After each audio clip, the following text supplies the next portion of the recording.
Olá, sejam todos bem-vindos e todas bem-vindas ao nosso PodProf, o podcast e o videocast do Projeto de Competências Digitais Docentes da PUC do Paraná. Hoje nós temos duas lindas, maravilhosas convidadas, a professora Lúcia Amante e a professora Edmeia Santos, que vieram nos prestigiar com seus conhecimentos e vão contar um pouco para nós de suas pesquisas, o que elas têm visto por aí, o que elas têm pesquisado e ouvido também. Então sejam muito bem-vindas, professora Lúcia e professora Edmeia. Essa é a trilha 1, explorando conceitos do nosso projeto de competências digitais. Então vamos começar ouvindo e conhecendo um pouco mais de cada uma delas. Então, primeiro, professora Lúcia, você pode se apresentar e contar para nós o que você anda fazendo por aí, contar um pouquinho mais sobre você? Olá, obrigada. É um prazer estar aqui mais uma vez na PUC com a professora Kátia. Muito obrigada por este convite. Então, eu venho de Portugal, da Universidade Aberta em Lisboa, que é uma universidade de educação à distância. Eu já trabalho em EAD há bastantes anos e trabalho muito com as questões da pedagogia online, em especial sobre as questões da avaliação, mas não só. E tenho já também colaborado muito aqui com a PUC, por isso é um enorme prazer estar aqui e para já vamos ficar por aqui por esta breve apresentação. Muito obrigada, professora Edmeia Santos. Conte para nós, quem é você? Bom, antes de qualquer coisa, agradeço muitíssimo o convite da Kátia, parceira de longos projetos e formações. É uma alegria enorme estar aqui com a minha amiga Lúcia Amante, também super parceira de vários projetos. Eu sou Edmeia Santos, professora da Universidade Federal Rural do Rio de Janeiro. Há 25 anos trabalho com essa área, né, grande área, que no Brasil, né, no CNPq, a gente chama de tecnologia educacional. Mas o meu trabalho ele é basicamente centrado em dois movimentos recursivos. O primeiro é compreender o que acontece na cena contemporânea, mediada pelo digital em rede, que é a cibercultura. O que é isso? O que é mergulhar na cena? É aprender com quem pratica culturalmente sua vida, não é? Sua existência com essas mediações digitais. E a gente prefere aprender com a cultura, buscar inspirações para levar para a educação, né? Então, o segundo movimento é desenvolver práticas de pesquisa e formação mais inspiradas ao que acontece naquilo que a gente chama de cibercultura. E aí, a educação online para nós não é uma evolução da educação à distância, mas é exatamente são essas educações mediadas acompanhando aí as transformações do digital em rede. Mais recentemente, a inteligência artificial tem sido o nosso foco. Então vamos aproveitar e vou começar com você, Edmeia. Era para começar com a Lúcia, mas eu vou mudar. Já que você falou, conta um pouco mais, dá um exemplo para nós, como que é essa pesquisa na cibercultura, conhecer os cenários. Conta um pouquinho para nós. Bom, a pesquisa na cibercultura é exatamente essa pesquisa em movimento, tentando acompanhar, etnografando ou cartografando o que os praticantes culturais têm feito nessa relação entre os territórios físicos. Por exemplo, aqui a gente fisicamente está nas instalações da PUC do Paraná, né, num estúdio super bonito e bem equipado, fazendo esse videocast, né? Mas poderíamos estar na nossa sala de aula, num curso de graduação ou de pós-graduação, né? Poderíamos estar num museu, poderíamos estar em qualquer outro território físico, mas sempre nessa relação com o ciberespaço. E no ciberespaço, a gente tem diferentes materialidades, né? Desde as plataformas digitais mais amplas, os ambientes virtuais, os aplicativos. Então, a gente passou por diferentes fases da cibercultura, não é? E aí, obviamente, que a gente pode falar desde o computador na mesa, né? O chamado desktop, passando pelos computadores móveis, né? O uso de laptops, de tablets, os aplicativos que teve a sua fase, né? App Learning, não é? Mas, nesse momento, a gente tem explorado as inteligências artificiais generativas, né? E essa exploração tem acontecido explorando mesmo, fazendo imersão em diferentes espaços. Então, agora, por exemplo, a Kátia me apresenta o PodProf, não é? E eu já fui lá na plataforma do Spotify, já estou seguindo vocês. Já vi. Assim como a gente faz, né? E o meu grupo de pesquisa fazemos com outros espaços-tempos. exatamente para ver como as pessoas estão usando, né?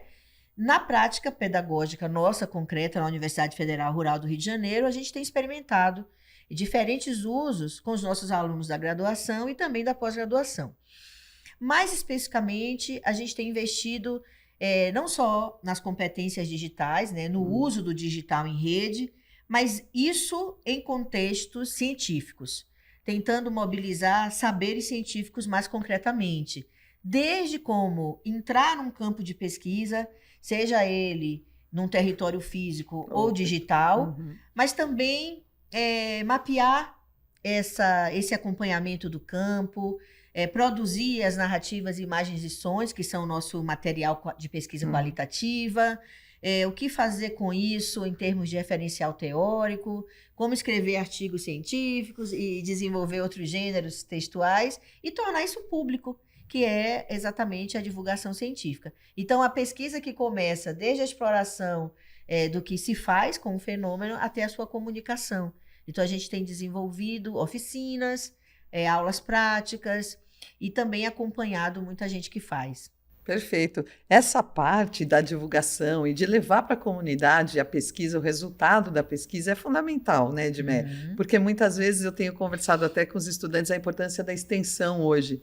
A extensão é realmente quebrar os muros da universidade e levar tudo que nós estamos produzindo, estudando, descobrindo e até os desafios e até aquela briga teoria e prática. Será que é isso mesmo? E o contrário, né? Trazer também aprendemos com a sociedade civil mais ampla. A extensão como campo de pesquisa e formação. Não separar ensino, pesquisa e extensão. Né? É um desafio enorme. Mas é fantástico, né? Os resultados têm sido incríveis. Muito obrigada por enquanto, mas já nós voltamos para saber um pouco mais. Lúcia, conta para nós sobre o trabalho que você falou. Você falou da educação à distância, avaliação, tecnologias. Conta para nós. Pegando um pouco aqui nestas questões emergentes da inteligência artificial, temos também estado naturalmente preocupados com desenvolver conhecimento nessa área e eu faço o meu trabalho de pesquisa no Laboratório de Educação à Distância e E-Learning e temos um grupo dentro da avaliação que está a fazer um levantamento a nível nacional do trabalho dos professores nas escolas com a IA. Ou seja, tentar fazer um levantamento do que é que os professores já sabem sobre IA, qual é a ideia que eles têm sobre o que é bom e o que os preocupa, como é que já estão a usar. Portanto, achamos que é importante fazer esse levantamento para, a partir daí, podermos propor algum programa de formação mais direcionado. E estamos a fazer isso, quer com os professores dos vários níveis de ensino, o que aqui chamam de ensino médio e depois do ensino secundário, quer com os professores do ensino superior. E tem sido muito curioso porque, como vocês provavelmente aqui no Brasil também sentem, muitas das vezes quando nós pedimos às pessoas para responderem, para darem, as pessoas já estão muito cansadas e neste caso tem sido incrível porque nós temos tido uma adesão enorme na resposta ao questionário e deixamos a possibilidade de entrar em contacto connosco e eu tenho recebido dezenas de e-mails a dizer eu estou interessado, eu quero saber mais sobre inteligência artificial, quando tiverem um programa de formação, por favor, digam. E isso de facto é um bom sinal, é um sinal de que pelo menos os professores estão receptivos, estão preocupados e querem saber mais sobre inteligência artificial. Pronto, isto ao nível da pesquisa e também, obviamente, depois tem outras vertentes no doutoramento em Educação à Distância e E-Learning, que atualmente estou a coordenar, que é em colaboração entre a Universidade Aberta e a Universidade do Minho. Temos também vários estudantes que estão em programas de doutoramento a trabalhar sobre isso. Aliás, a querida Edmeia está a co-orientar comigo dois estudantes precisamente na área da inteligência artificial. Um deles que tem a ver muito também com a maneira como os estudantes da universidade já utilizam a inteligência artificial artificial, e outro tem mais a ver com as questões dos prompts, do uso dos prompts na inteligência artificial. Enfim, pronto, assim só para dar uma ideia destas áreas de pesquisa nesse âmbito, e obviamente que é um dos aspectos que me interessa agora muito, é a ligação da inteligência artificial com as questões da avaliação, até porque esse, digamos que é aquilo que muitas das vezes mais os professores temem, é que a inteligência artificial venha a destruir por completo a avaliação que eles fazem. Não se assustem, mas veio mesmo destruir. Também acho, eu já falava, mas eu também ficaria pensando nisso. E até eu ia te perguntar mesmo isso, porque talvez, né, passe a não ser tão importante o resultado final, mas o processo para chegar nesse resultado. Por exemplo, eu estava outro dia assistindo um evento, eles estavam comentando isso, né? Que hoje, como que você pensou para chegar até aqui, né? Com quem você fez? Quem foi o seu parceiro? Que tipo de inteligência que foi o seu parceiro? Como que você construiu os prompts? E até porque o resultado, muitas vezes... Eu acho que, por um lado... Não é nada que nós não andamos há muito tempo na educação a dizer que é necessário mudar a avaliação. Mas agora é quase como obrigatório fazê-lo com a IA. E passa por isso que você está dizendo, Kátia, de olhar para o processo, mas passa também por pensar em coisas que provavelmente nós de antes avaliávamos e que agora se calhar já não faz sentido avaliar. Não é? Portanto, há aqui muitas mudanças e, claro, e na forma como se avalia, naquilo que avaliamos, na diversidade de ferramentas que usamos e na própria integração da IA, da inteligência artificial, nos planos curriculares. Ou seja, fazer o design da avaliação já pensando que a IA existe e como é que ela existe e como é que os estudantes a podem usar, porque há muitas formas de a usar, não é? E é preciso também trabalhar nesse sentido para que ela seja bem utilizada e potencie a aprendizagem e que seja essencialmente aí o investimento, não é? E que nós possamos também trazer criatividade, criticidade, outros elementos para essa produção, para essa avaliação, para essa construção. Claro, até porque aí a inteligência artificial deixa muito a desejar, não é? Preciso termos noção que não é mágica. Não é. E eu acho que está bem interessante, eu tenho me divertido muito, né? Porque eu faço um prompt, aí coloco no Gemini e vejo o que fala, coloco no Copilot e vejo o que fala, coloco no chat, vejo, aí vou conversando, e eu acho que também é um exercício para nós educadores, porque eu considero aí, vamos ver o que a Edmeia e você acha, eu converso com eles e converso com aquela produção para entender, né, por que a resposta é diferente, até porque eles foram construídos de formas diferentes, mas por que a resposta não é igual dos três, por exemplo, nesse caso, mas também tem várias discussões pelas respostas, e muitas vezes vem, desculpa, você que pediu para eu ser criativo, tá, mas aquilo que você me trouxe é uma mentira. Então, nossas conversas têm sido muito nesse sentido. E aí eu vejo que é um exercício também para nós, como formar os professores, e aí eu achei genial que eles estejam respondendo, interessados na pesquisa, porque como formar para ter esse diálogo? Como formar os nossos alunos para que eles tenham esse diálogo que seja realmente uma discussão? Mas para eu discutir eu tenho que ter um conhecimento prévio, né, sobre aquele tema. E esse conhecimento, ouvindo a Lúcia falar, né, eu fiquei pensando, gente, a gente está novamente, né, chamando atenção para aquilo que é importante, né, que é o processo, né, Lúcia? E, lamentavelmente, né, a gente está aqui há muitos anos trabalhando com tecnologias, a gente está falando da tecnologia do momento, mas já passamos por tantas outras, né? E o nosso foco é sempre dar conta do processo, narrar esse processo, mapear os usos, os dilemas, mas também as descobertas desses usos. Eu gosto muito de explorar a narrativa, né? Eu gosto muito de trabalhar com os professores e os pesquisadores a escrita da narrativa desse processo de formação, que muitas vezes a gente conduz para que ele não seja dicotomizado do processo de pesquisa. Seja o professor que está na universidade, na educação superior, ou na escola básica.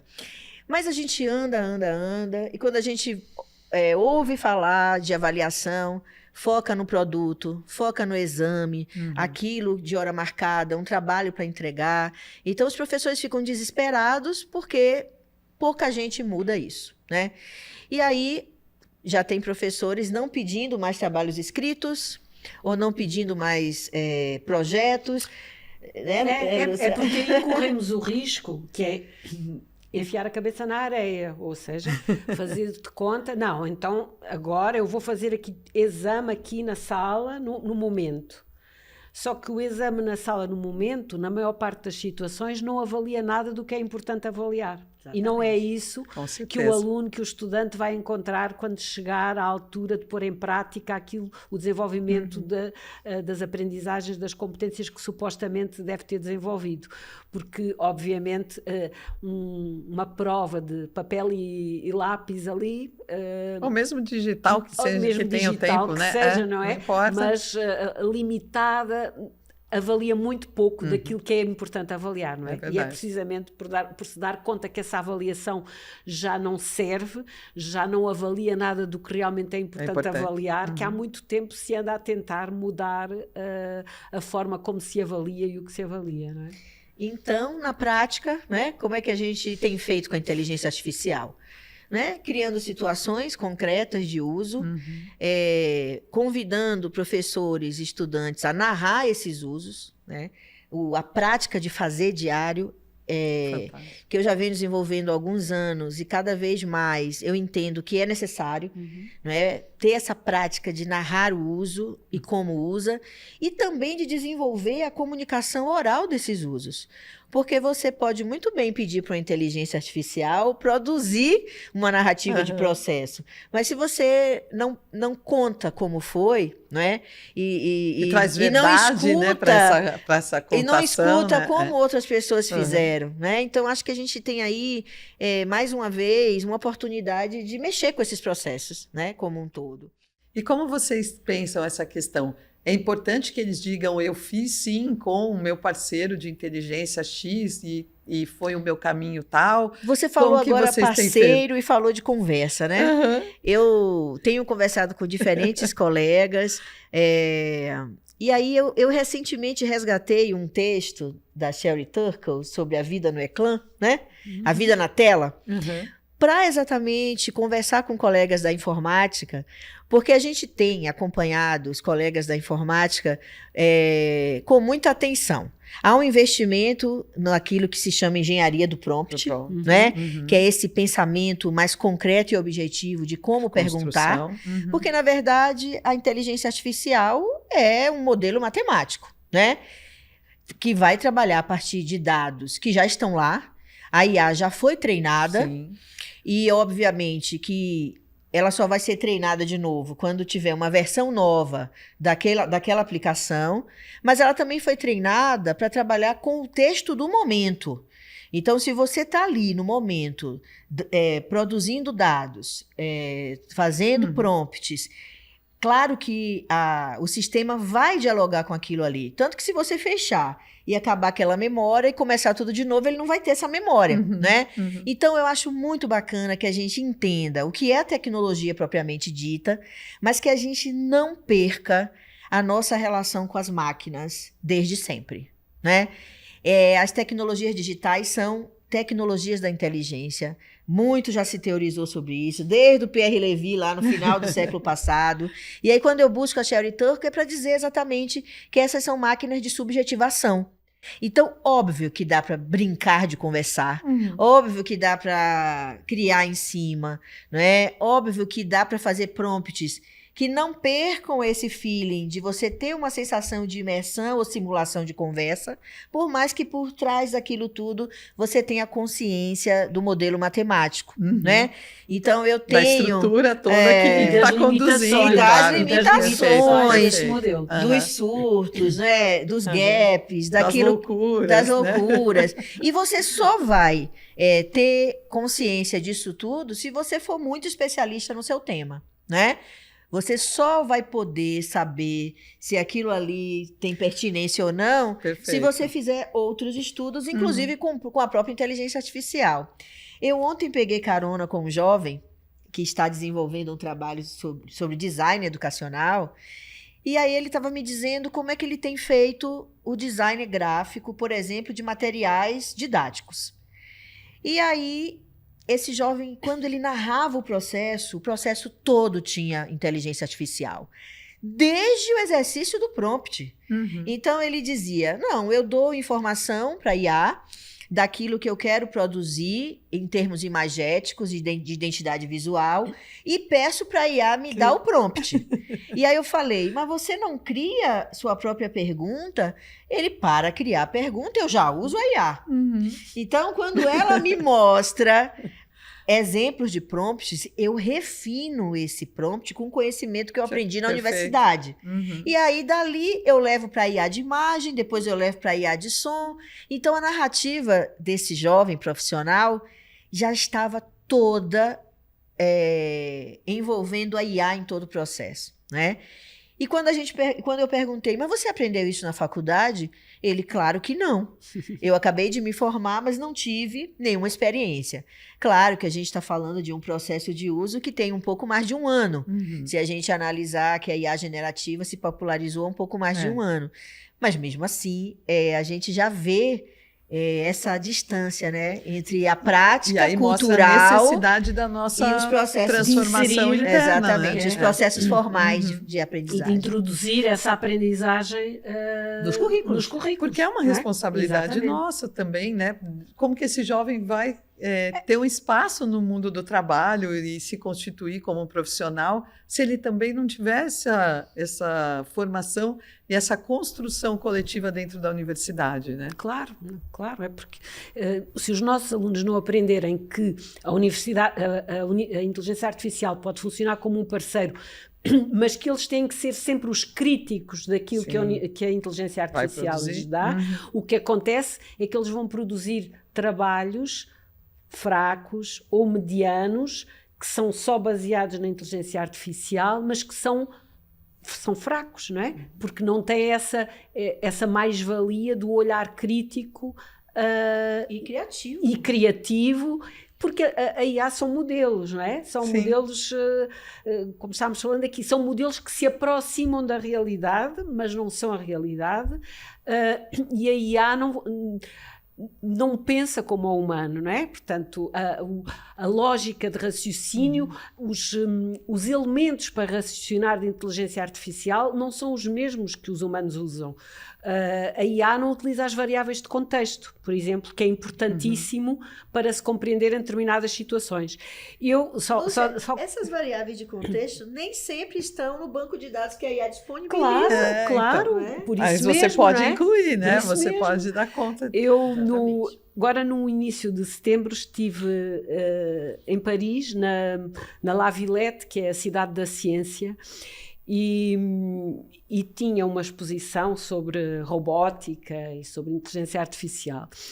E havia um robô, que era o Piper, que falava connosco, respondia algumas coisas, como é que você está, eu estou bem, como você se chama, etc. E tinha um outro que o objetivo dele era identificar o nosso estado de espírito através da nossa expressão facial.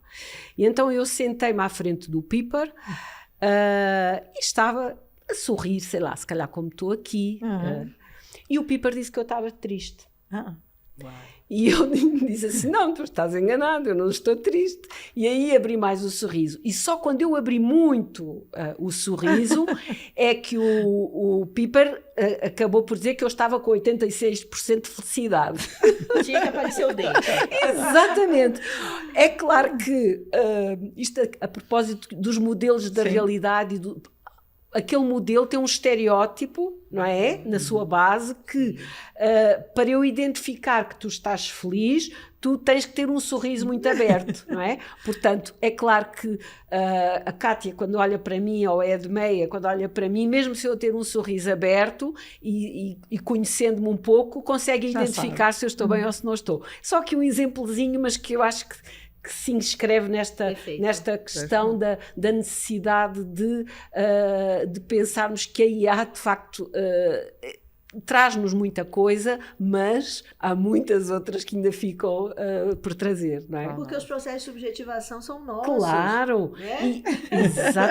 exatamente. Portanto, é muito importante essa presença do humano, mesmo quando usa a IA, relativizando, questionando, refinando os prompts, como dizia esse jovem com quem a Edmeia conversou, não é? E para fazer isso é preciso ter aprendido a fazê-lo, não é?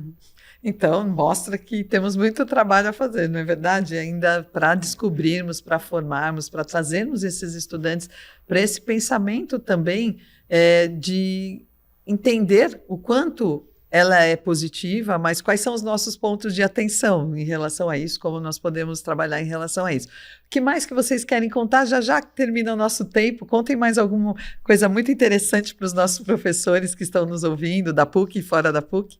Bom, eu acho que todo o trabalho com tecnologia precisa ir além da didática, da engenharia do prompt, do uso técnico dos artefatos, sejam eles físicos ou lógicos. A gente precisa pensar em educações, de fato, antirracistas, antissexistas, mais democráticas e, obviamente, formar pessoas mais diversas. A gente precisa de equipes mais diversas etnicamente, em termos de contextos. A gente precisa de equipes internacionais, a gente precisa de equipes com mais regionalidades. O Brasil é um país de dimensões continentais.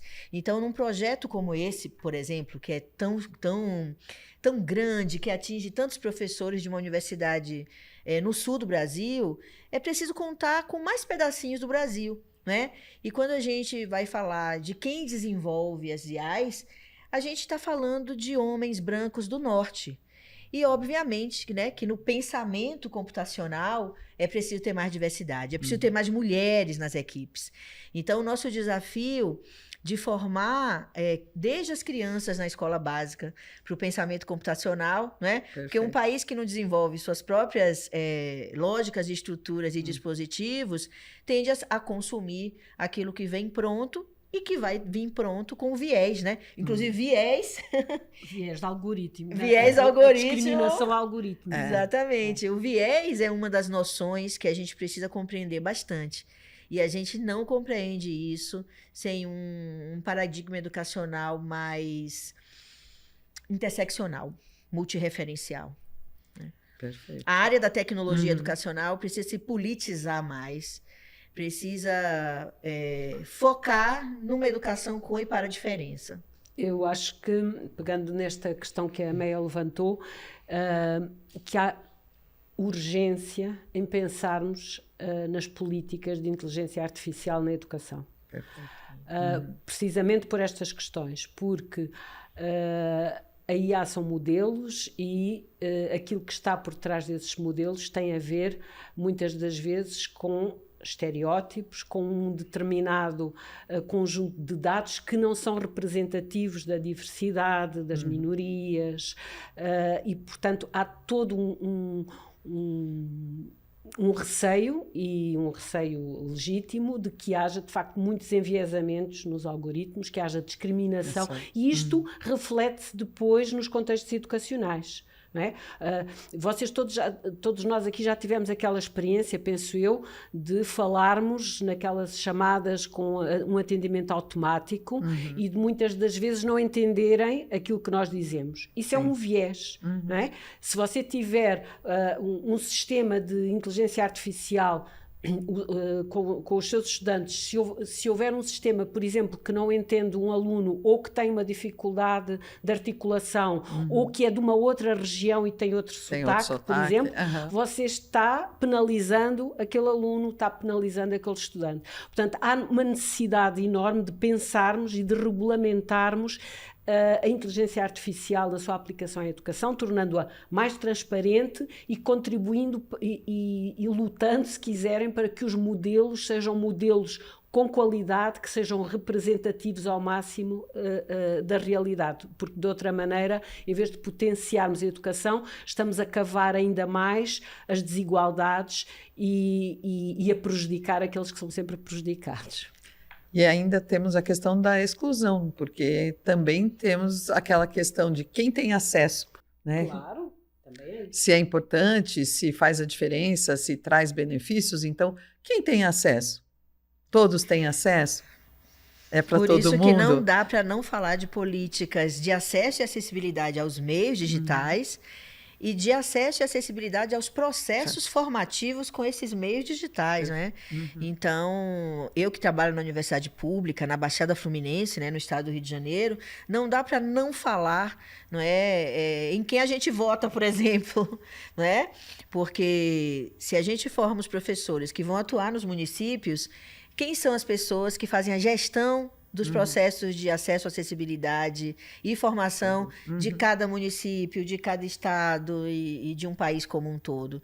Então, pensar sempre quais são as políticas efetivas de acesso, não é? A gente vive um momento hoje no Brasil que a gente está com ausência de programas de formação vindos diretamente do Ministério da Educação e Cultura. Para nós que trabalhamos anos, né, com programas, vou citar assim, exemplos governamentais, o Proinfo, né, para falar de um projeto lá do século passado. Hoje a gente não tem efetivamente um projeto macro que envolva o Brasil como um todo, vindo do Ministério da Educação, né?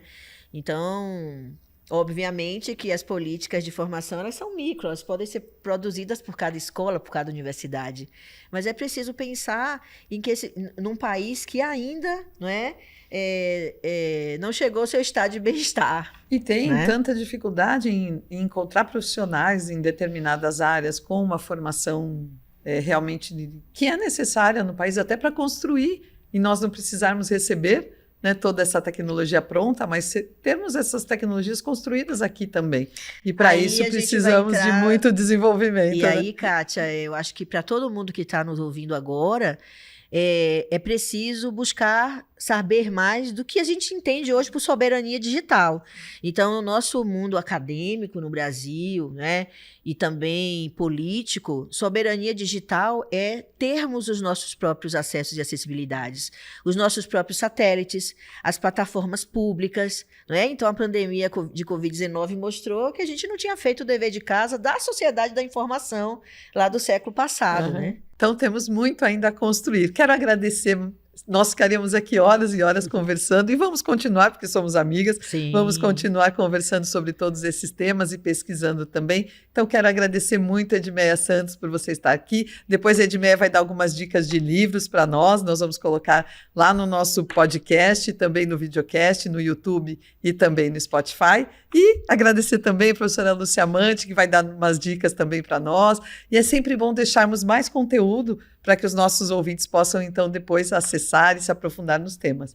Muito obrigada, agradeço vocês e vamos continuar nessa parceria de pesquisa e de estudos, porque tem muito ainda para nós descobrirmos, não é verdade? Com certeza. Muito obrigada e, pessoal, nós estamos no PodProf, no Spotify e também no YouTube, no projeto de competências digitais docentes da PUC do Paraná. Um abraço.